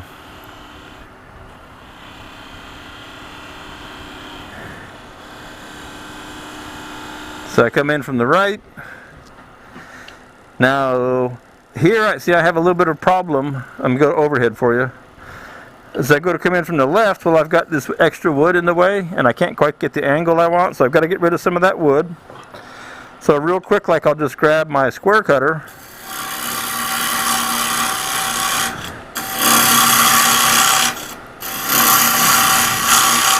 And take some of this out of here.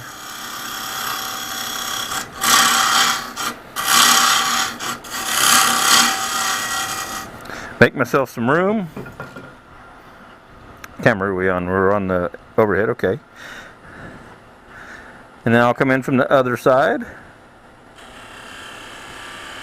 And we're just going to cut this through till it meets.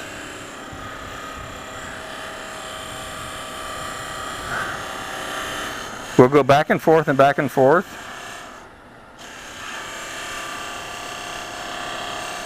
Try not to put my hand into the chuck.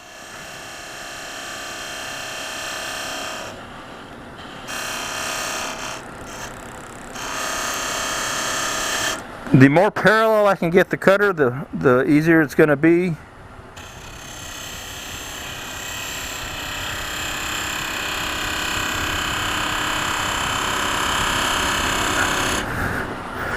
Starting to get pretty close.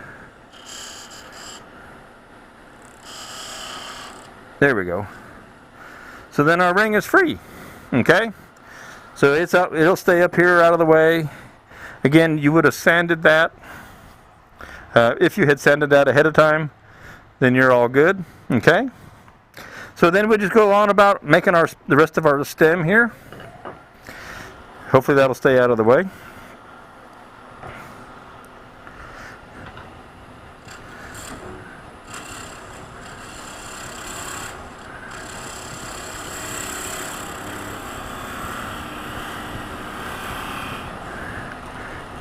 And if you want to work it, just push that back. Get a little fiber on there, so I have to pull that off. Okay, so that's my stem. Now I can keep it going. I got to start thinking about my base here. All right, I got to start thinking about what am I going to do down here in the base end of this thing. Let me move the camera over just a tick. All right, because I need to make a curve that blends in. So I'm going to leave this section sit just like that. And I'm going to come over here and do some work on the base. So since we're kind of got this organic thing going on, let's see what happens if we leave the bark, leave a bark band here and a knot limb and all that. And we're on the overhead, so you can see there. I won't stick it in there yet, Brad.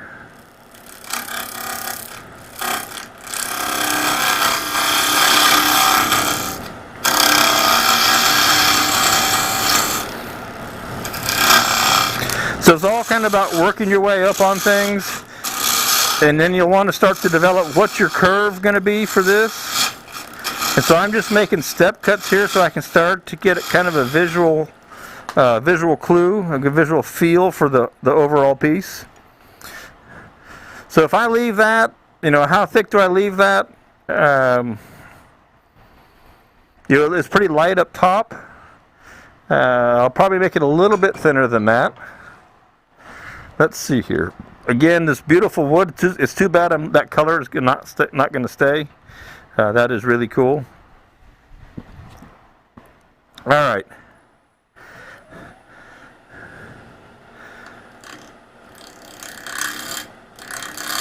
So what I think I'll do is I'll start to taper. I'm going to leave that natural bark at the very, very edge there. And I'm actually liking my 3/8 today. It seems to be the happiest tool in my hand. And that's just the way, I don't know what it is. Some days a certain tool works better. I don't know if it's the stars, the sun, the moon. Who knows what it is.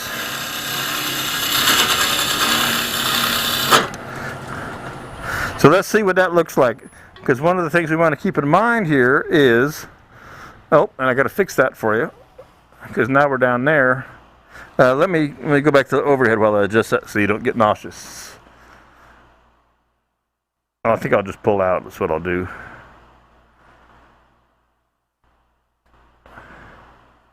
That way you can see the whole thing. Okay.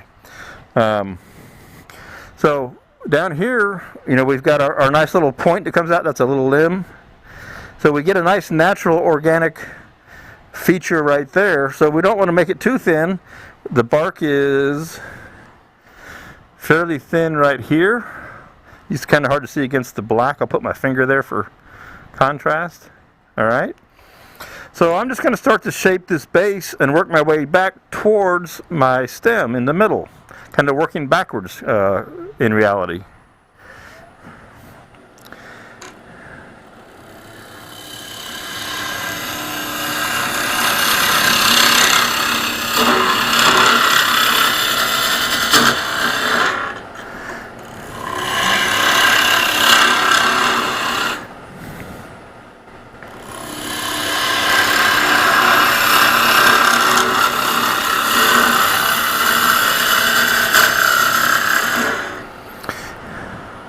So I think it might be fun. We'll keep this fairly short, but we're going to let it flare up some.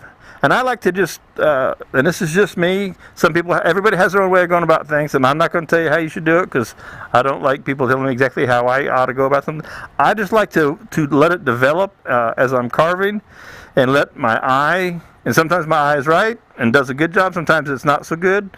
I like to let my eye just kind of work with my brain and develop the look or the shape that I want, or it just comes to me, if you will. The wood doesn't talk to me. I never heard a piece of wood speak to me yet. But instead of saying, well, I got to make it this, I got to make it that, I just kind of like to, I'm a free-form kind of person. That's just how I work. So I'm going to make this, I'm going to keep carving on this, but I'm not going to take it all away.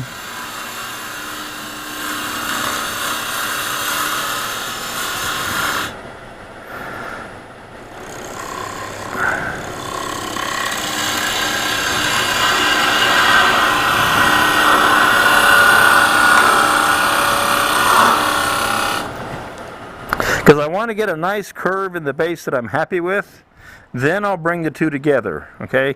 Having this curve, and I look at it from, I'm looking across it, that is, that's how I see the curve, and when I get a curve and a base like that I'm really happy with, then I'll let everything blend together.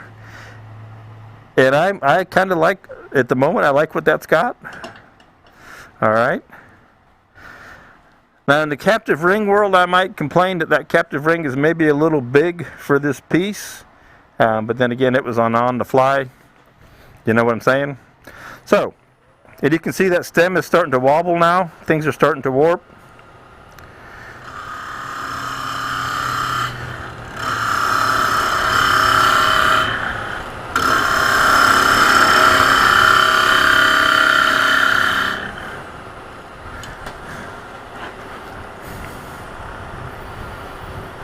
And that should take a little bit of tension off, pressure off of the top of that. Hopefully it won't flex when I cut.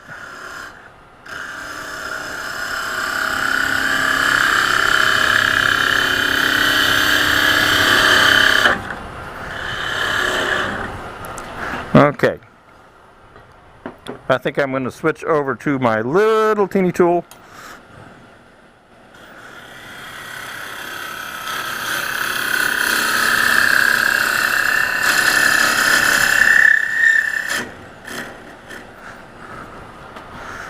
Okay, and Gobbler kind of wanting to go right. It's trying to run uphill there. Hopefully we can get it to stay down here.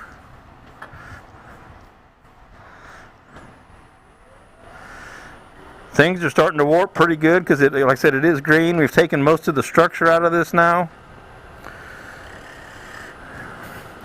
I'll raise that up just a fuzz. I think you can see pretty well there. Get those chips out of there.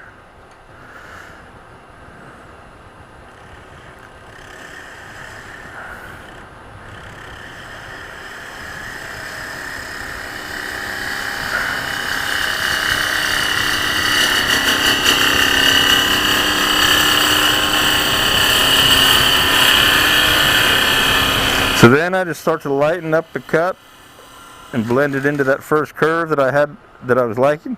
So I'm looking at here, and I got a little hump right here, and this is a transition from where this is already warped up here now. So I have to work on the overall. Now if I can't, because that's already out around, I may not be able to turn that without making it too small, because it's going out around right here, and I don't know if you can see, you probably can't see it, there's not enough definition. There's a little wave because of the transition from being out around and warped up here now because of the greenness. So that you might just have to sand that little hump out of there, because this turns true and this doesn't turn true anymore.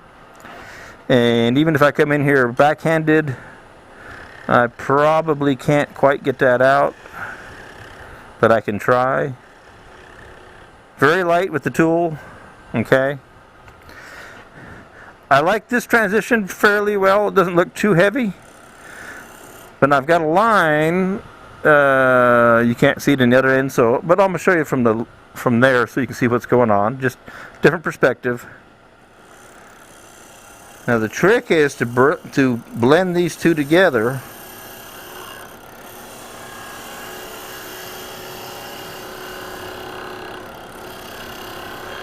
Okay, we can come uphill, but it's not a very good cut. So we'll continue going downhill, and I'm just going to try and blend this that last cut up here away. That's where right there you try and just feather that cut away. Okay? So now you have a nice transition. How am I doing on time? 59. So you have a nice transition down to your base. You've got a fairly thin stem. We've got that little wonky right there. Okay? So I think, because it's noon and I'm pretty much done, I think I'm happy with this. I think I'm going to stop right there. And I'm going to call this guy, call it good. What do you guys think? All right. I'm happy. I haven't made a goblet, natural edge goblet like this in a number of years, and I can still come off the couch. That's always good to know. It's always good to know. So now that we have it out, let me see. I don't know what I have to look for the weight, see what that looks like. I'll put it up against the wall there because I see it against green. But I think that's a pretty decent shape. Of course, you're not zoomed in. Let me go to the end camera, and we're going to stick that right there for a second. And I'm going to zoom this overhead camera out so I can give you a profile shot. So that you can see the whole thing in profile at one time. There we go. That's pretty good. I'm going to clean off some of this. And overhead. So there's our profile, relatively speaking, and we can put it over the black. Not too bad. Again, the ring, and I'm not going to beat myself up. It might be a little big for the piece, but not bad. Will it hold 4 or 6 ounce? I think it'll hold, considering it's got 2 holes in it, Ryan, right there, it will hold about 3/4 of an ounce. But it came out pretty cool. Our top little knot, our top little thing went away over here somehow, but that's all right. We've got the nice little feature on the inside. I'm still overhead, yeah. And we've got our base feature there. We've got 4 black, 5 brown dots there. That's just all, that's nature. Thank you very much. Nature gave us some brown stripes right in here, so we didn't lose all that color. Pretty cool. I'm happy. I'm pleased. I just earned myself lunch at the Mexican restaurant today. And then I would turn it around very gently and get rid of the tenon. I'm not going to go there right now because I want to put it back in and sand that smooth. I'll let it dry a little bit. Well, I hope everybody enjoyed this today. If you got any questions, pop them in there real quick. Otherwise, we'll wrap up. Thank you, Brian. Thank you, Michael, for compliments. I always love doing this. I have a wonderful time out here, as you can tell. Or I hope you can tell and it comes across. I really do enjoy this. I love turning, whether it's wood, whether it's resin, whether it's bowls, it's goblets. I've made lots of different shapes. I've made cool-looking things. I've made the ugliest-looking things in the world. That if you put them out in public, you should hold your head down and just walk away in shame. But that's how we learn. We learn by trying new things and being willing to make mistakes. And that's what it's all about. If we want to get beyond where we are, we have to do things we don't know how to do yet and try new stuff, and you will always improve. Thank you for hanging out with me today on Monday Methods. It's been my pleasure. Look forward to seeing you next Monday. God knows what I'm going to come up with.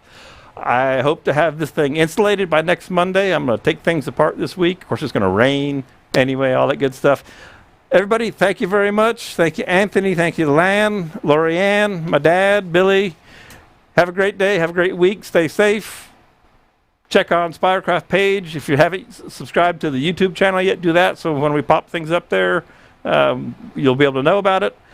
Thank you, Chris. I am going to lunch, gang. Y'all have a good week, and I'll see you. Be safe.